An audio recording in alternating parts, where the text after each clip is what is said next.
where we see problems is people who see the trend and don't take action because they're still hoping that I'll just wait for the industry to come back to me. You know, the old book you were talking about, Who Moved the Cheese? The two mice, right? It's worth a read still. That book still has major relevance in this type of disruption. Is you can sit there and wait for the cheese, or you can go out and hunt new cheese. And this is an era where, while you're being disrupted, even if you haven't yet, you should be out or looking and hunting new cheese. I was chatting with my wife over the weekend. That's good. She well? Well, it took the weekend to find out. But she's in an industry at the moment that's being really challenged. Yeah. So she's a hair and makeup artist. She does everything from runways to private events and those kind of things.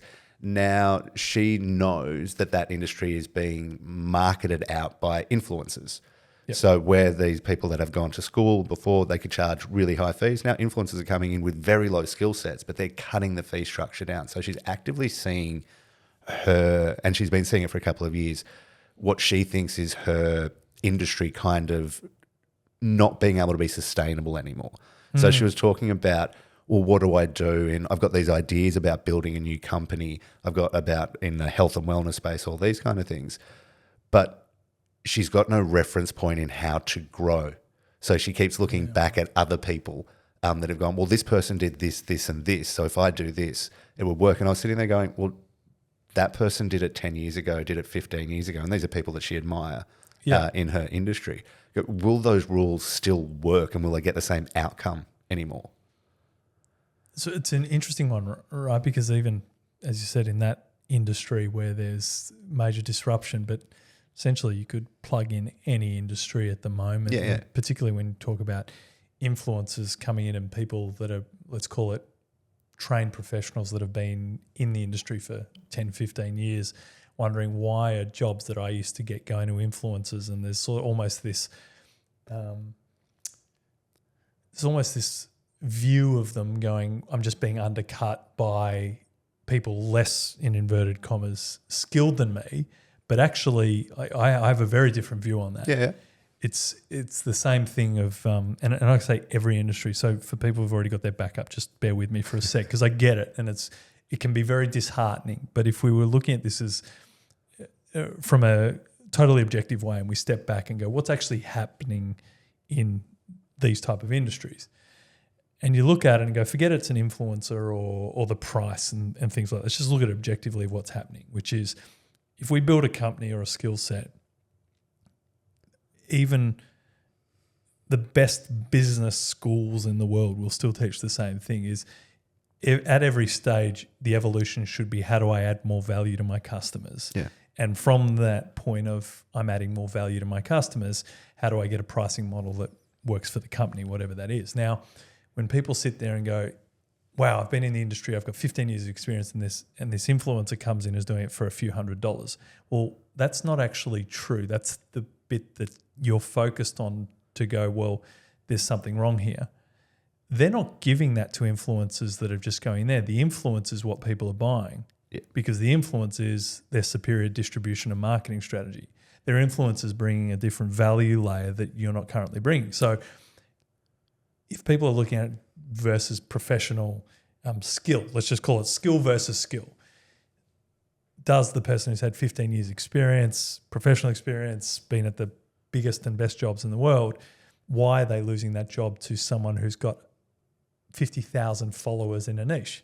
Well, the answer is the person's not buying the skill because they don't see the differential between the skill and the influence. So they're valuing influence more of what that could do for them, or the whatever goes with that, particularly other influencers who want to collab. So they're actually working in a completely different economy. Yeah. We know from those facts that if you actually, though, go to someone who's doing the touch-ups from a magazine cover, and the skill set saves hours and hours in post-edit. Yeah. But these things are changing now because the skills of the machines are getting so much better in terms of that. It used to be a different value equation, and depending on your customer. So the customer was the magazine editorial people, but the person who was saying who to go with in that case, the great makeup artist that was skilled, is because they were saving 2, 3, 4 hours on touch-ups using Photoshop because the makeup was far superior. Now that's not required. Well, where the value chain is or has shifted is, well, what is the value now being brought to a shoot? Is it the raw skill set of the artist, or is it those things? And I'm not talking about just creative arts, but in that case is if you stood there and no one knew anything about you and you both pitched at a job, what is the actual value proposition and has it shifted in that industry now? Well, it does depend. If we're talking specifically around that area, there's the two kind of modes to it, which is the commercial side, which is all your big shoots for things, and then you've got your private side, which is people scrolling through Instagram and going, I like that look, I'm buying that look. And there's pressures from both ends on it at the moment, which I think is probably happening to a lot of people in different industries, because you look at the commercial shoots that she's been doing, the rates for those for a day shoot have halved over the last 4 years. They're now, like, she got booked the other day to do touch-ups for an AI shoot. So most of it was done through AI, and they were just there to do certain things. So she's got AI pushing on one side. She's got pricing pressures from the bigger companies going, no, I don't see that, like, what we used to value, we don't value anymore. Yeah, well, we've replaced that. 100%. But this is every industry in the world. I mean, even retailers back in the day, wholesalers needed to help with the sell-through in store. Like, and most people say, but I'm selling it to the retailers. It's their job to sell. No, actually, the great brands would help through because they want the repeat business. So at every level, they were structured differently. I think what's happening, and I know what's happening at the moment, is the same principles that have always been are just now being replicated. The difference is they're accessible to everyone. So the disruption is now in the awareness of people who probably didn't know how things were operating in their industry at a different level. It's not just that you've been booked, this is your how much you're getting charged for your job or your skill set. Now it is, what are the levels of value that you're bringing as who you are right now? So are you bringing authority, brand, outside just the core skill set? Because if the core skill set's being disrupted, or there are other tools that, hey, an 80% job that used to be what I need is now sufficient, and I get to cut the price down by 80%. Well, that's where it's heading, and we've seen that everywhere. We've seen that in manufacturing over the last 40 years, offshored stuff where people are going, well, it's not as good as it was, manufactured locally, but I'm still getting the result I want, a wooden spoon or this or that, whatever it is. So I haven't seen many industries that then don't go there. So if you watch the trend and go, well, price is going to win out, there is obviously a level of things you want to keep localized, and you don't get me started on my rant about the sovereignty of skill and local economy, because I think that's a major screw up by governments at the moment, which is, how do you actually institutionalize the sovereignty of this skill sets in small business? So it's always been corporate checks and balances around, creating tariffs and all this, but actually localized sovereignty of local businesses and things like that, it's just completely ignored for so long, just complete ridiculousness globally. But this is what we're seeing now, is even, the local makeup artist, the small business, is someone who's got an amazing skill set being majorly disrupted. Who's out helping with these transitions? Because the computers are only getting better. The imagery is only getting better. That people are now building AI literal fashion models, so they don't have to go. They're actually building 100%. Their own IP. This is going to become normalized if it isn't already. So what do you do? And the problem is, it's extremely difficult during that transition for someone who's in the midst of the prime of their career, who's got experience, knows what to do, and now is like, well, wait a minute, my skill set's valued at not even half of what I was getting, and the trend's only going one way. It's very, very difficult. Well, who has the advantage in that, do you think? Is it someone that's got, say, a history in it and has ridden the waves before, or is it someone that's completely new that isn't bound by old ways of thinking? I think, like always, the skill or the person who's got the advantage is the one who's adopted a mindset of agility. Yep. So the hard bit is realizing your old model won't work the same way it was in the future. Now, we've seen the stories of all the big corporations that had every advantage but failed to move with an industry, and eventually they became irrelevant, Yep. and they had the opportunity to buy major competitors out and do that. We all know those stories. Now we've got to think about in that small business, well, where do I need to be positioned, or what are the value levers in my industry over the next 3 to 5 years? And I feel like every time we're on here, we're talking about why we built Backable. But this is the point of, if you don't have a plan or a strategy going forward, you just, as a small business, won't be able to keep up, because things are changing so much. You need intelligence actually working for you to counteract disruption, because you just can't have it all in your mind at the same time. And I think this is, albeit, I feel for Trish, who I love dearly, but the transitions now is one you've got to make, which is, wow, it's not that my skill set's now irrelevant, is the value levers change. Great, where can I now apply more value or IP or a skill set, or I can see, because the advantage you actually have is understanding the industry. Yeah. Because you got that 15 years, not just from connections of getting more work, but actually understand, and I can see trends probably better than others. Now, why is that trend taking off, and how am I adjusting? Yeah. Where we see problems is people who see the trend and don't take action, because they're still hoping that I'll just wait for the industry to come back to me. The old book that you were talking about, Who Moved the Cheese? The two mice, right? It's worth a read still. And I think, to be honest, without plugging it, that book still has major relevance in this type of disruption. Is you can sit there and wait for the cheese, or you can go out and hunt new cheese. And this is an era where, while you're being disrupted, even if you haven't yet, you should be out or looking and hunting new cheese. Why are people getting paid more? What could I do? Where can I pivot? How can I change? What's my value offering? How can I make it? At the end of the day, people want to go with people with, if it's two people compared the same price, same everything, one's got better skill, better opportunities, brings different stuff, you're going to still win the work. Problem is, if you keep thinking it's the old industry and have made no adjustment, no change to anything you're doing, you're going to get caught out. Yeah, but I see, and just using this as the specific, her and her friend group are all very good at what they do. There's been two kind of divergence of the group, and Trisha's in one kind of camp of it. A lot of these more experienced makeup artists are now, it's a soft skill that they haven't yet monetized, a lot of them, but they understand skin, they understand nutrition, so they're now going down this health and wellness path while they're doing the hair and makeup and stuff, and giving people advice on how to do it. They haven't productized it yet, though. The other group is they're now, because they're a bit freer with what they do, half of her friend group is in Europe for the summer season over there. So they go over where people are still paying big coin in euros and whatnot, making their bank over there and then coming back and surviving off that.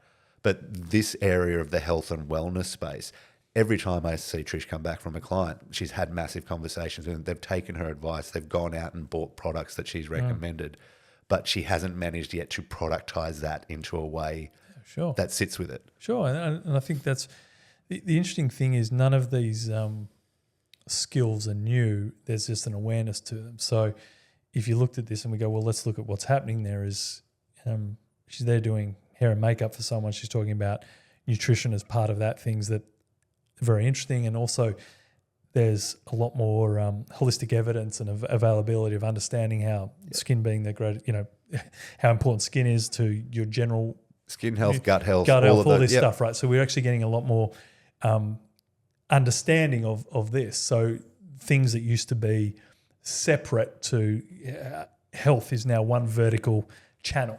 So how can you add value there? What are the things you can do? How do you get your clients? And then what's the commercial model to it? People have gone, hey, I've got to go and do a summer season over in Europe because you can actually make good money.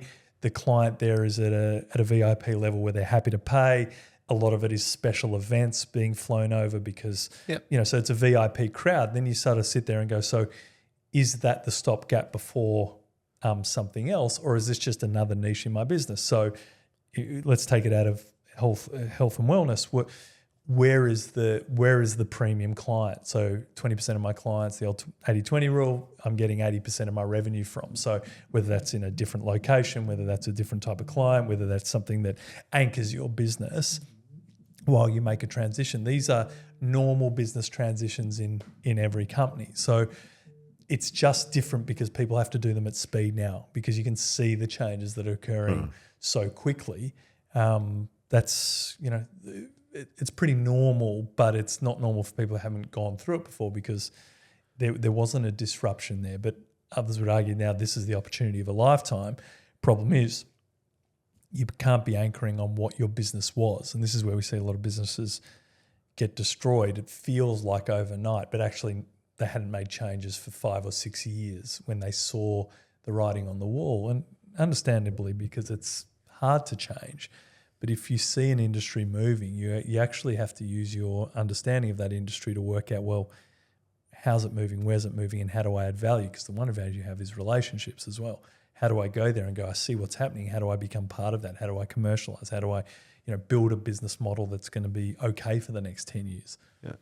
Well, I mean, there's probably people out there listening, because we've had these conversations before, that are going, it's all good to say add extra value, pivot with it and whatnot. But I know a bunch of people, like, outside of saying, I care, I understand my client, I give more and more in sessions or when I'm out on service, how does someone that's in a couple of different industries, say a service-based industry, how do they add more value at cost, like that can actually charge for? Because I see a lot of people that will just over-service a client, but they won't change the pricing on it to maintain. But that's a choice.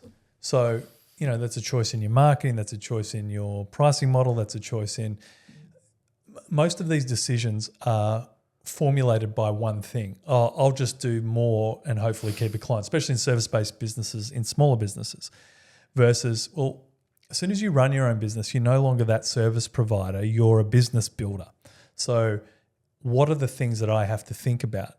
Does this client, can I sustain the client longer for anyway? Retention. Is there subscription things I can do? Is there value adds? Is there speed advantages? Is there time advantages? So what are all the things I can do there?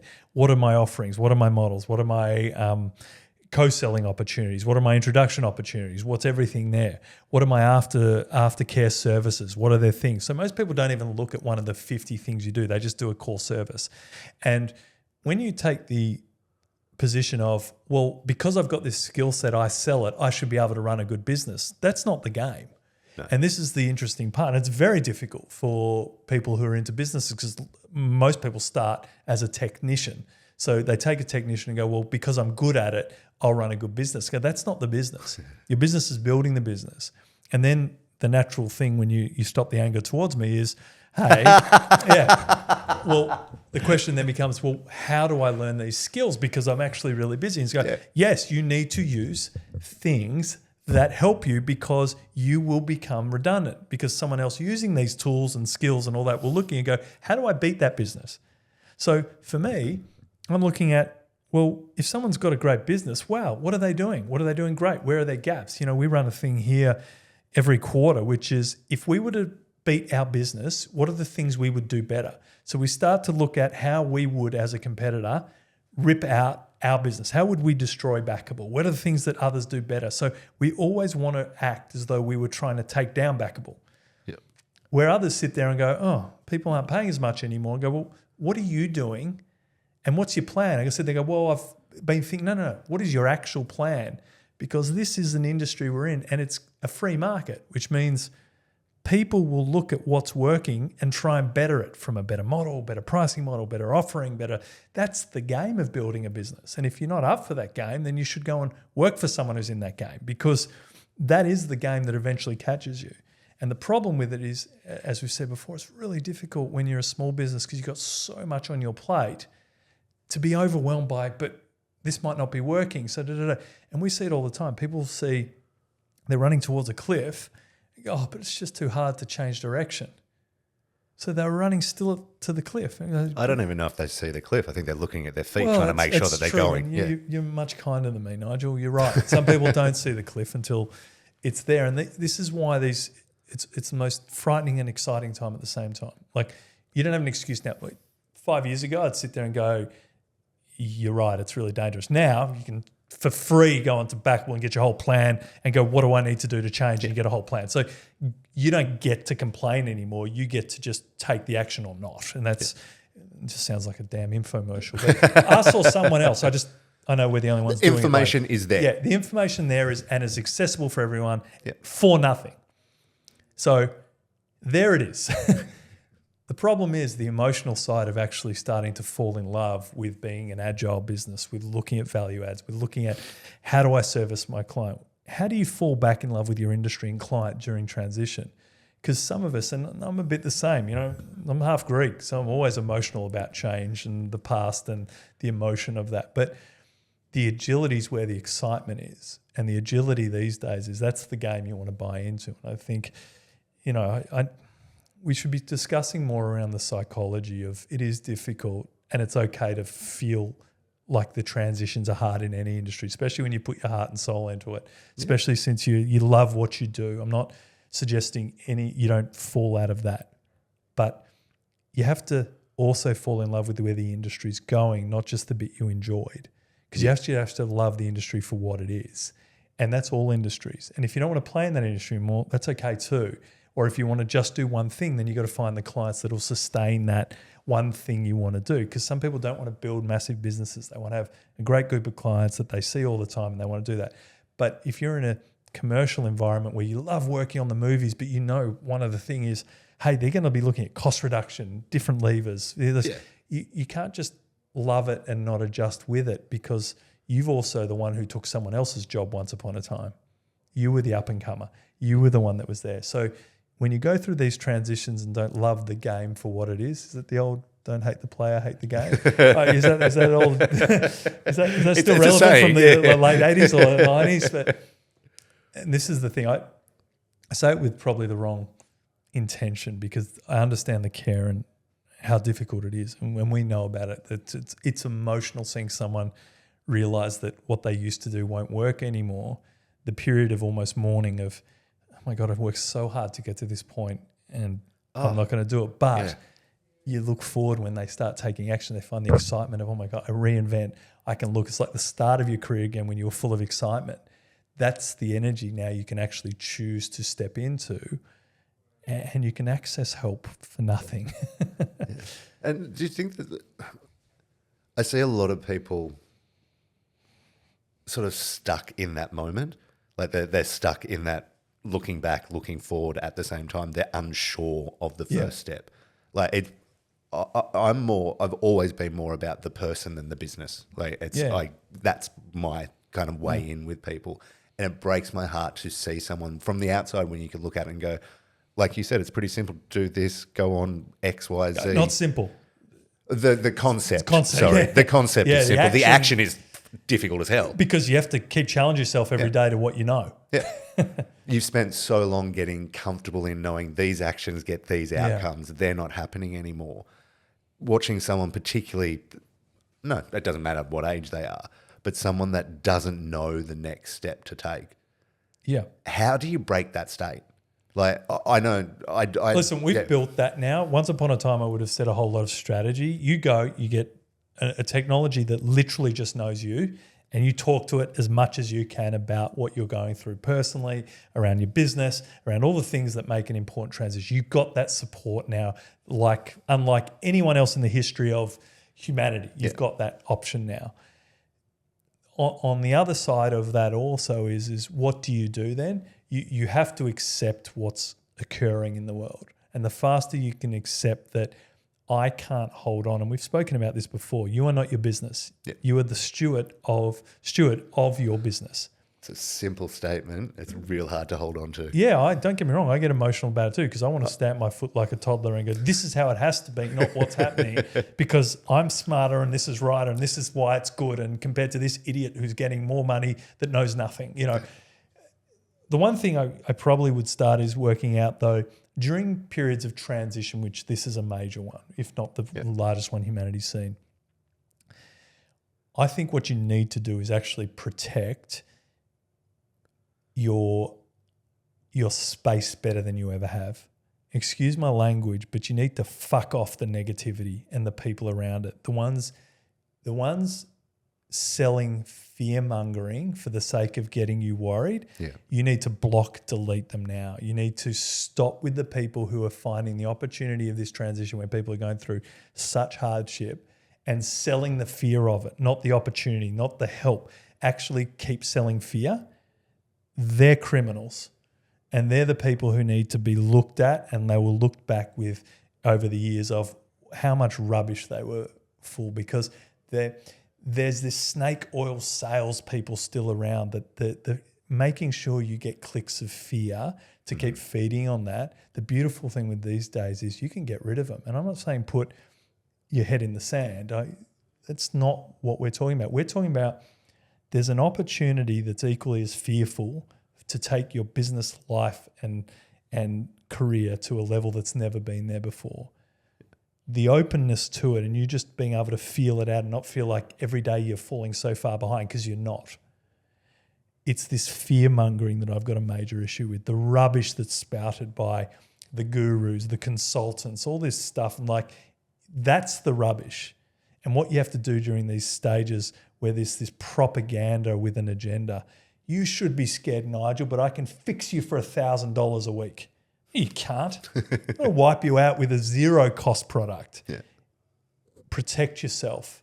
Be proud of what you built. Be proud of your skill set. Look at it with this enthusiasm of those. This was your first day of your career, except you've got this advantage of 10, 15 years and go, what could I build now? What have I always wanted to do? What would I have loved to been able to give to my customers 10 years ago, but I couldn't? Now I know the thing. Now I can do it. You get to be in creation again. And if you accept that creation, you accept that moment, you actually sit down and go, I'm going to enjoy this process. Ask that question. How do I love this process? How do I enjoy this battle? Game changers, because most people will buy into the simplest part, which is I'm going to buy into fear because it means I don't have to do anything and I want to make them right. But you've bought it. Yeah. And I say don't buy it. Block it, ignore it, get rid of it, because they are selling to you your fear, and that's their business. Fuck them. Well, I think that's probably the way to end this because or my podcast career. But no, you are right. And it's not that hard to get rid of those. Like, the algorithm now is very kind to you. I ran an experiment a couple of weeks ago where my YouTube feed was getting junked up with stuff that I didn't want anymore. So I took a comedian's approach and just for 2 days just watched dogs finding their owners at adoption centres, dogs picking their owner videos. Wow, no wonder you've been so emotional. So cute. I know. But it completely changed. It wasn't just those videos that come up. It changed the algorithm around so that it was only positive focus messages. But you can also block it. Yeah. And this is the other thing is now, and this is why you have to protect your space like it's a war. The algorithms are getting so good at feeding you what you consume, not what's right for you. Yeah. Okay, that's the game everyone's in. So it's easier to sell fear. It has been through the history of humanity. The propaganda, the fear, the opening questions with no answers to make you go into an infinite loop. These are all basic. Once you realize them, you go, oh my God, that's what that person's doing. What they're just trying to do is, it's pathetic. But the hard thing about that, because we've done a bit of work around NLP or understanding NLP and whatnot, even when you're aware of it, it still creates the same feeling. It's not the NLPs of the world. There are people doing some amazing stuff with communication and stuff like this. This is not about a specific thing. One of them being, it's understanding the processes people can do on you that make your brain think that they're right or you're wrong or that you're vulnerable or it was your fault this didn't happen versus it's absolutely not fault. We've had people come in over the years. I mean, everyone knows the story. The thousands of businesses we've worked with. We've had people come in literally say, the reason my business is not working because I got a fear of failure. It's like, what are you talking about? You just got a horrible model. Click this, do this, bang. Suddenly they've gone from broke to a sports car or their family's got money or they're going on holidays or they don't hate their staff anymore because they know how to manage. People are feeding you something they could sell. And so I'm saying take back your independence. Get onto something that is only for you, that is going to tell it to you straight. Like we built it for this thing because I've got a hatred of this manipulation. Yeah. But we have to We have to understand what's happening to us. Whatever the comms are, these algorithms are getting so good. The advertising's getting so good. Like, you need to take back and go, wait a minute. How do I know I'm not being manipulated? That's the sentence you should ask yourself every time. How do I know this isn't trying to manipulate me? And as soon as you put that in the sand and go, ask a different question, look at something different. What are the things I can cross-check? What is the complete opposite opinion of this? You become a very, very powerful player. So I think that's a really great thing, because I don't know. Like, that, particularly if we're talking online at the moment, there's so many different ways to manipulate. You're being fed into whatever keeps you. Yeah. You're going to get so many dog videos, and they watch you in tears half the week. How good though, I must admit. But no wonder I'm getting them, because the same IP addresses at the office. Stop watching them at work. But so just as a simple little thing, go, this is a piece of information. What is the exact opposite piece of information that argues against it? So you can make that decision yourself. Yeah, and most people go, I don't have time for that. Yeah. That's the point. You've got to ask the question and then realize there may be a completely secondary point of view. But if it's something that's holding you back from enjoying the next step, assume it's wrong. Because even if I'm wrong, which one would you rather be in? Yeah, true. So even if I'm completely wrong, you go, Tim is full of shit. Great. Well, which world do you want to live in? The one where you're actively encouraged and want to move forward and question things for your benefit, or the things that are being fed to you by someone who's now got a back-end sales thing that wants to make sure that you get caught into buying more of the fear, the unknown, none of the answers. Yeah. How do I give you enough to never have an answer? I mean, imagine that still being a thing in this day and age. That's like gone are those days. I can't wait to the destruction of that part of this consulting and this coaching of this selling fear. Whereas people just need a little bit of support, a little bit of a tweak of their business model, a little bit of encouragement at the right time. The deficiency of the coaching and the consulting industry is where they need to fill the gap with fear, because they don't know how to support it. But I love the fact that's gone. Goodbye. You better be great, and you better be able to provide your client with what they need, and stop pointing the finger of why they didn't execute, because gone are those days. It'll never happen again. And this is the beautiful thing I love about, albeit this is a really interesting transition in humanity, but some of this stuff is gone forever. And it's going to be looked back at as like, how did they get away with it? Yeah. Right. I love seeing you getting fired up about this kind of stuff, even if it costs us the career. Yeah. This will never see the light of day, this podcast. Go watch a dog. I'm going to go watch a dog video. 100%. I am now your algorithm. Cheers, buddy. Damn it. Bye. Now, there's a specific kind of exhaustion that comes from carrying a business by yourself. Not the work exhaustion, the alone exhaustion. Backable is your AI co-founder. It knows your business, your goals, what you need next. It's not a tool, it's a partner that's always there. It's free to start. Just go to backable.ai.